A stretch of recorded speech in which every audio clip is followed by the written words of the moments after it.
Auzu billahi minash shaitanir rajim. Bismillahir rahmanir rahim. Assalamu alaikum, dear students. Welcome to recorded lecture number 39, week number 14. As we have also already covered PEC Code of Conduct, ethical theories, and problem solving techniques. Now, based on all these three topics that we have covered already, in this lecture, we are learning. This is our first case study. We are learning how to solve professional ethical case studies where we can, with the support of PEC code that has already been shared with you, with the support of ethical theories we have already covered, and with the support of problem solving techniques that we covered in the last two lectures. So let's start. Let us read the case, because before we can make any decision, we must read the case carefully, and then we must understand it, and then only then we can reach to the first level of opinion. So the case study is as a technical sales engineer, every name of a person, every is responsible for selling her company's integrated circuit test systems. Each of these systems costs approximately $1 million, and every's sales goals are to sell at least 10 of these systems per revenue quarter. Well, these sales expectations are in place because every company is trying to go public, right? Public, like they want to become public limited company. Like the green one is not part of case study, but I have taken this explanation from a source which explains what is this going public or IPO. That is initial public offering. IPO is initial public offering, is the process of by which a private company can go public by sale of its stocks in general public. So those companies that have their shares in stock exchange where anyone can go and buy, they are public company. And every public company does not become like every private company does not become public company. They have to show some assets and profit. So this company is trying to become public company. That's why they need to meet their target. So coming back to this case study, in order to do so, they must be profitable for 5 years in a row. Like in order to become public company, according to this case, a company must be profitable for consecutive 5 years. Therefore, there is enormous pressure from the company's investors and board to meet the assigned sales goal. Okay, moving ahead with the case, as the end of the 5th quarter approaches, Avery realizes she is one sale short of reaching her goal. When she approaches her manager to let him know that she will not be meeting her goals, he is being used for the manager. So the manager or he explains to her a way to get around the problem. He tells her that when he was a sales engineer, he would approach customers who he knew would soon be purchasing a system.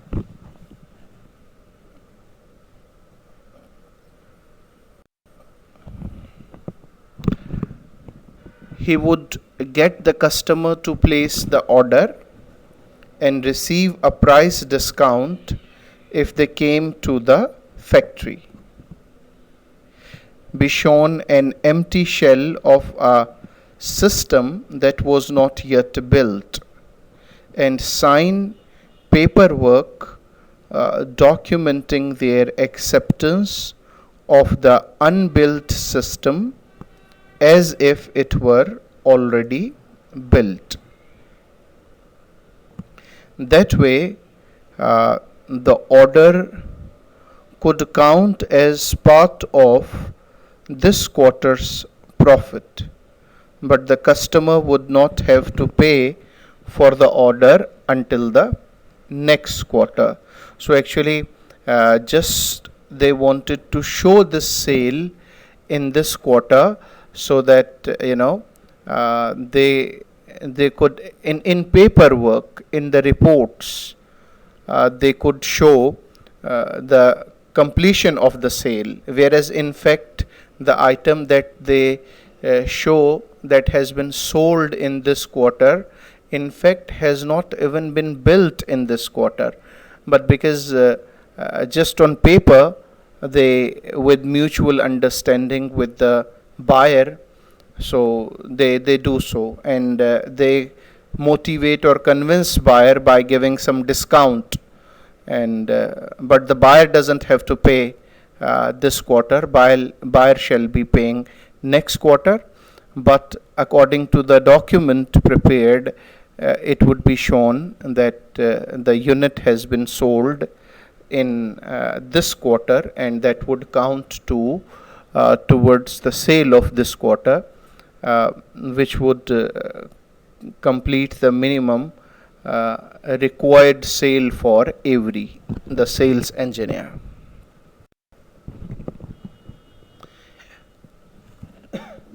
Avery's manager explains that although this practice of falsifying sales report is now illegal, that is important point we should note, that this the manager himself calls the practice falsifying, it means telling a lie, and now it is illegal. Perhaps when he practiced at that time, maybe there were no such rules that would call it illegal, but if Avery now follows what her manager did in the past, is technically falsifying, means telling a lie, and that is an illegal thing. So when he was a salesperson, the practice was a common way of meeting the sales goal. It was, but now he clearly states is illegal. Additionally, he suggests to Avery that he would look the other way if she were to falsify a customer acceptance report, and reminds her that the company will only be able to go to public if she meets her sales goals. So in a way, the manager is trying to convince Avery that even if she makes falsifying a report, he will ignore or he will overlook that problem, which actually is an illegal action. And at the same time, he also, I would say, in a way, forces Avery that if she fails to meet her goal, the IPO will be postponed at least a year. This is the disadvantages if she doesn't make a falsifying report, and it means Avery's profit will also be delayed for 1 year, and also profit of all other employees and shareholders will be delayed. Now this is a case, this is a problem and the question is, what should the sales engineer Avery do? What should she do?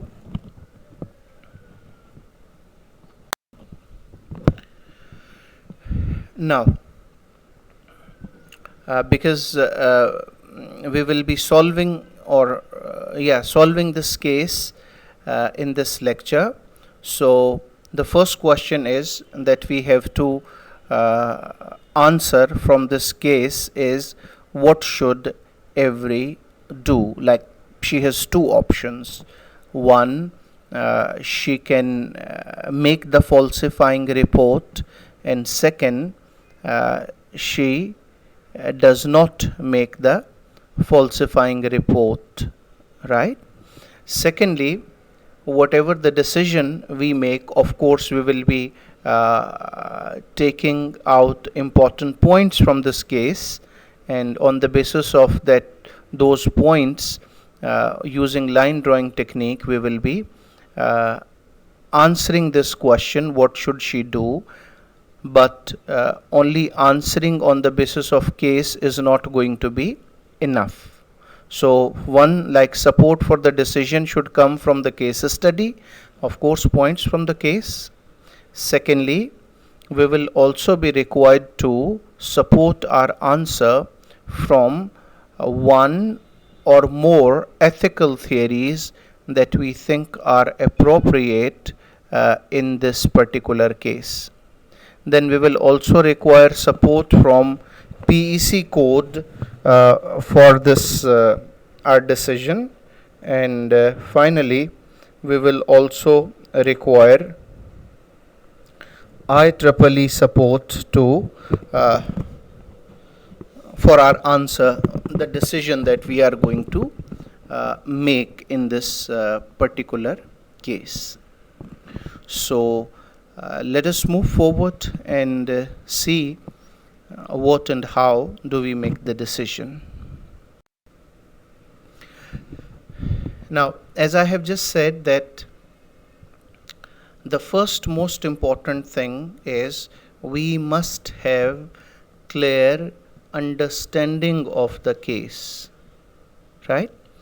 If we are unable to understand the case, if we are unable to comprehend the case, we will not be able to make an appropriate decision, or because of lack of understanding or lack of comprehension, we may miss a point or more than one points that are important to make the decision, and hence we can make wrong decision. So it's very, very important that we understand the case first, right?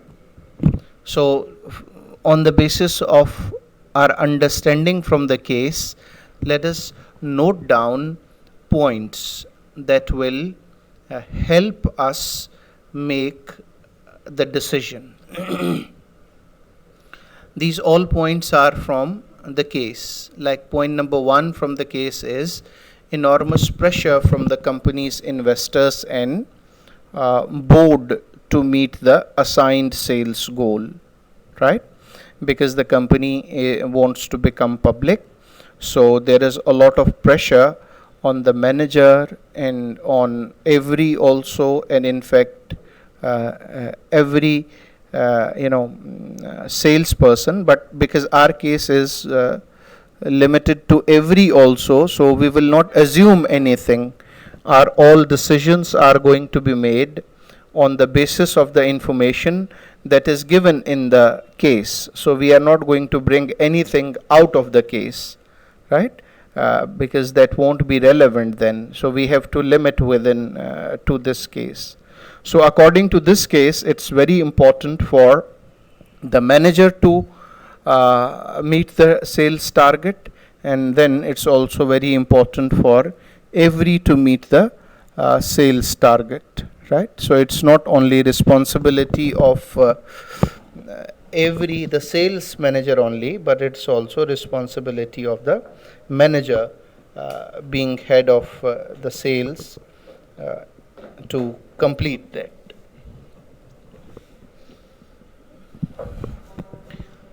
Now, secondly, Avery's manager explains that the practice of falsifying sales report is now illegal. On one hand, the manager shares his experience. Most probably, he wants to motivate her to do the same thing. But on the other hand, probably to keep himself safe, he very explicitly mentions to Avery that now making falsifying sales report is illegal.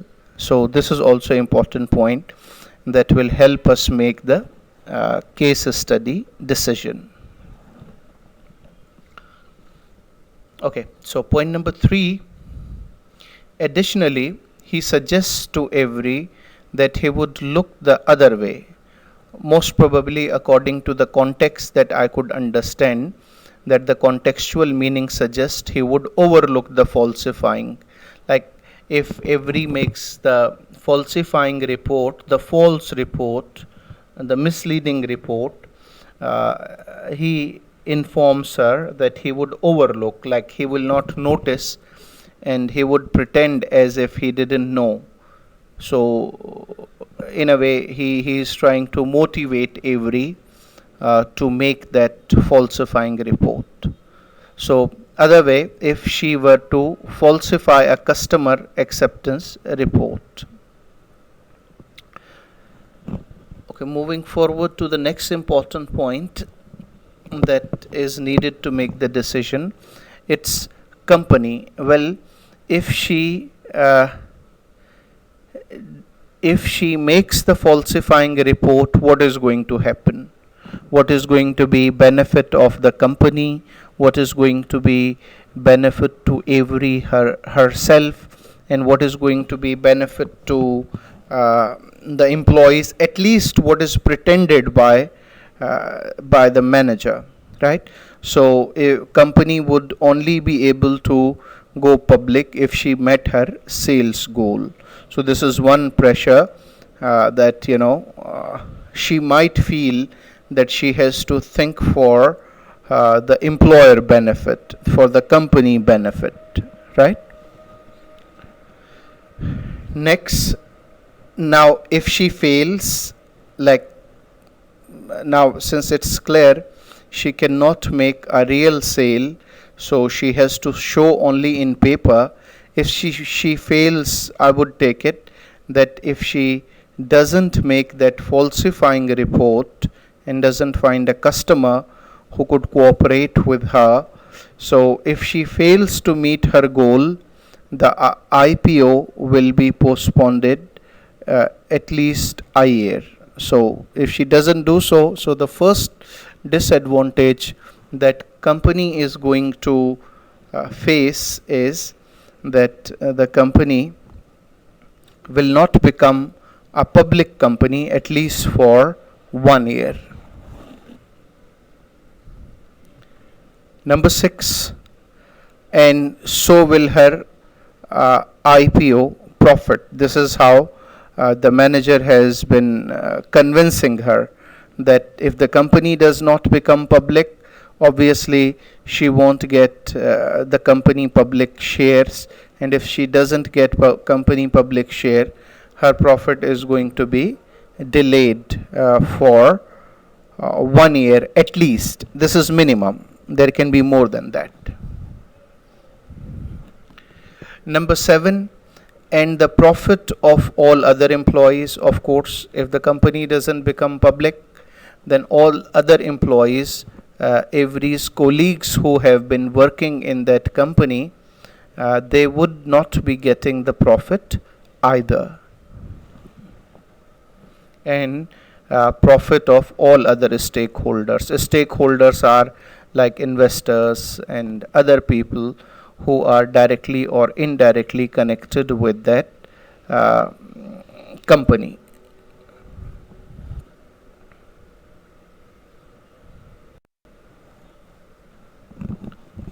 Okay, these were the points that we have seen.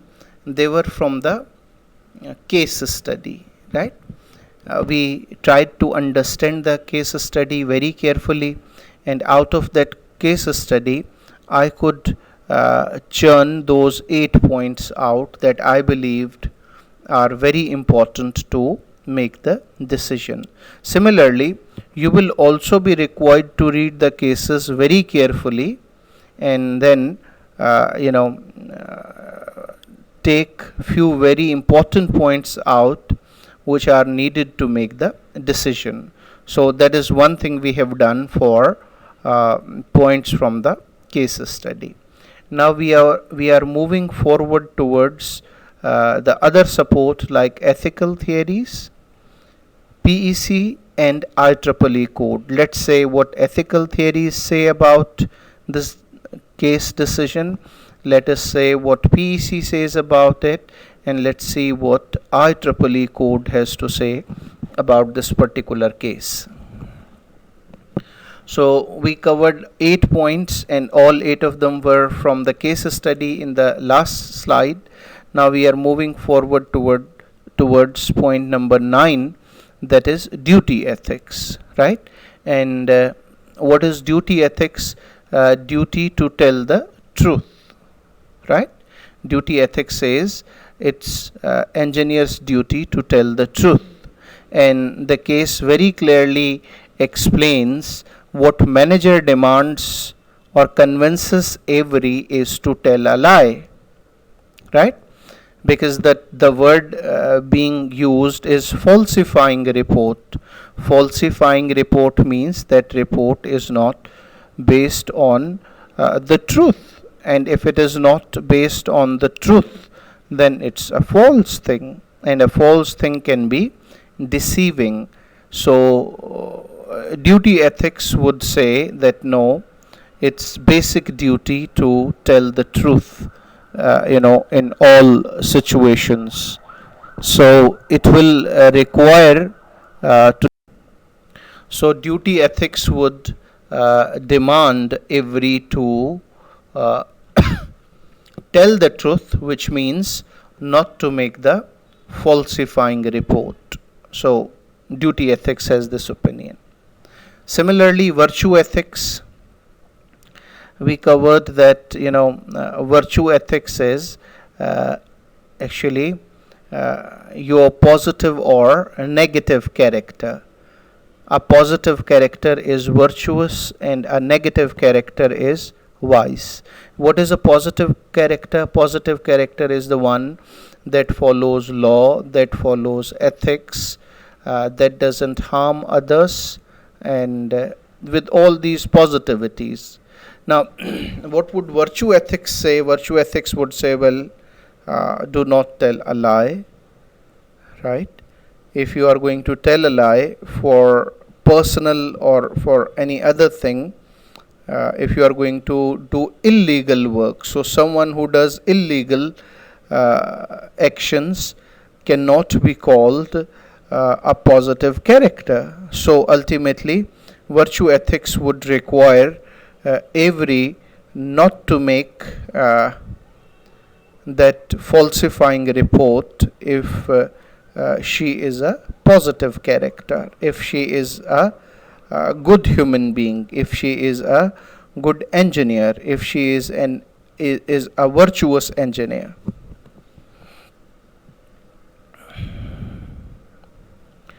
Okay, next let's see what does PEC code article say.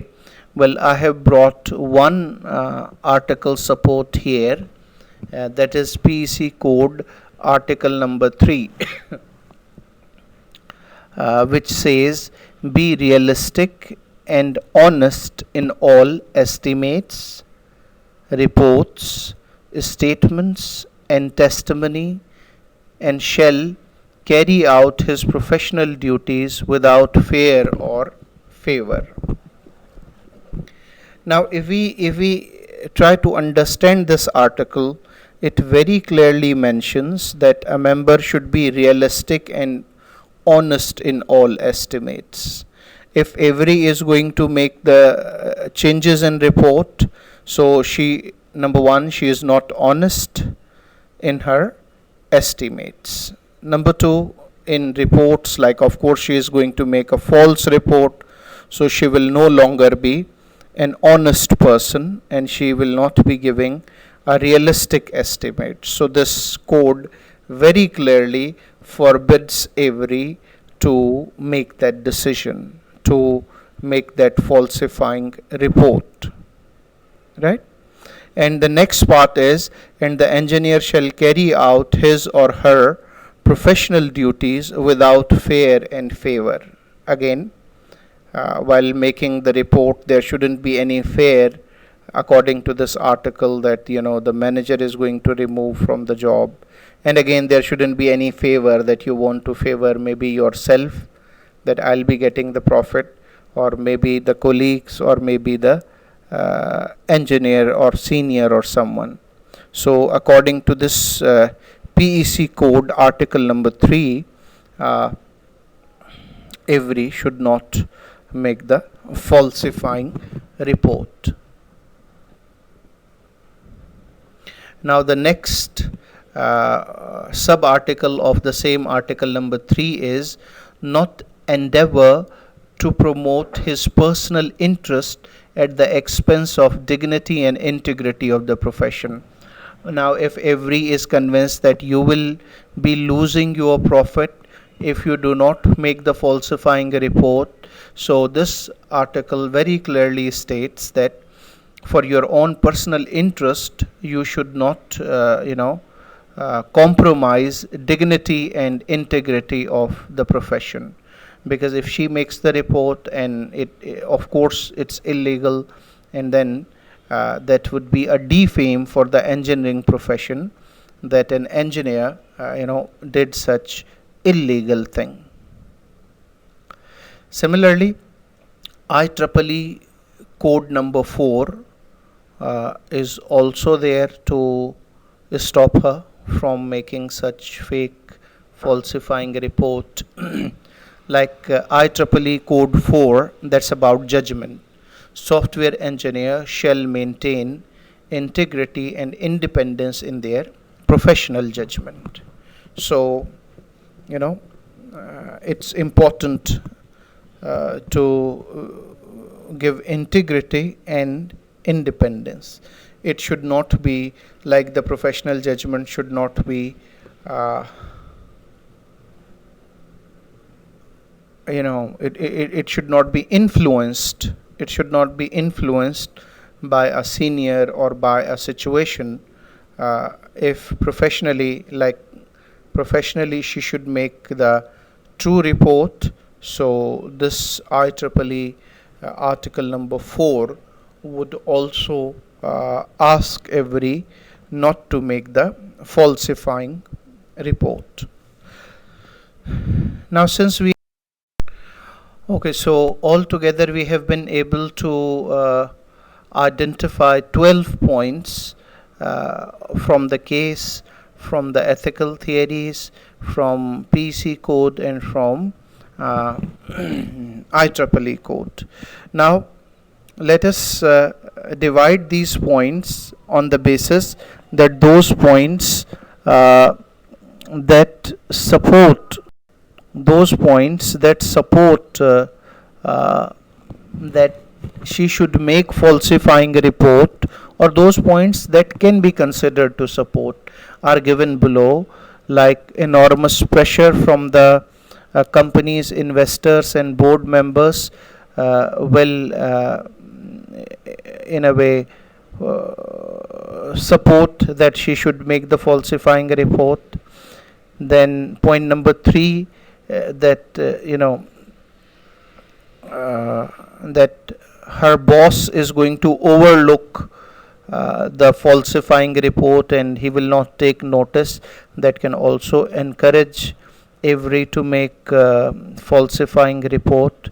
Then number 4, company would only be able to go public, so she may take or one may consider this, that this is going to be company interest, so that may be counted towards making falsifying report.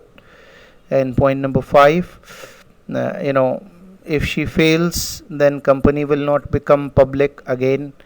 uh, Company interest, then her own interest, that she won't get profit, then profit for the other employees, like other colleagues interest, and profits of all other stakeholders who will not get profit. So these 7 points, because point number 2 is does not support this decision that she should make falsifying report. So these 7 points can be considered as which would persuade Avery to make the falsifying report.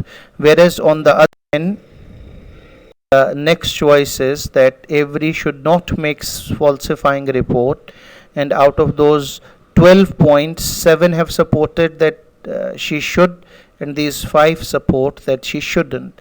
Like Avery's manager explains that the practice of falsifying sales report is now illegal, so she should not do anything that is illegal, otherwise she can be charged, or she can be sued in the court as well.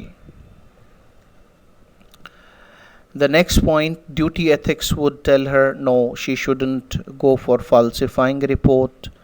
Virtue ethics would also deny that she should be a positive, virtuous character, and she should not be making falsifying report.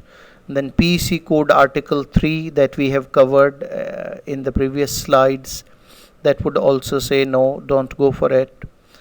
Like this is the PEC article, since I have already read it, so I don't want to read it again. Then the last IEEE code 4 would also say that she should be true and independent in her professional judgment. Now once you have all these points, because we have already covered line drawing technique, so you can draw a line like this. See, we have two opposite polars. One, she should make falsifying report, and 2, she should not make falsifying report. We have the point numbers that we have numbered, they are the same sequence. Point number 1, 3, 4, 5, 6, 7 and 8. In this case, according to my understanding, they will support that she should make falsifying report. But on the other hand, point number 2, 9, 10, 11 and 12, they would say she should not make falsifying report.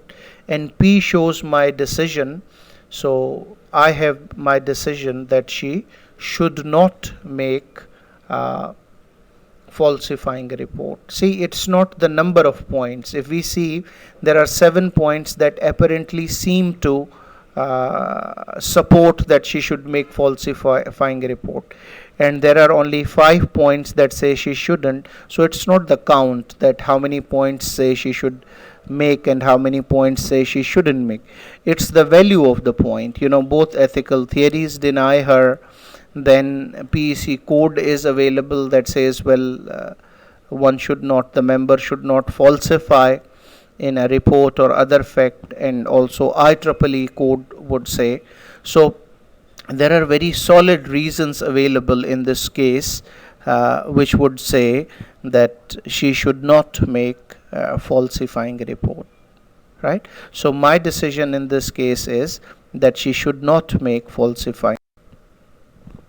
So like the decision should not make falsifying report, because following support this decision, evidence from the case, ethical theories, PEC code and IEEE, all these 4 sources support that she should not make the falsifying report.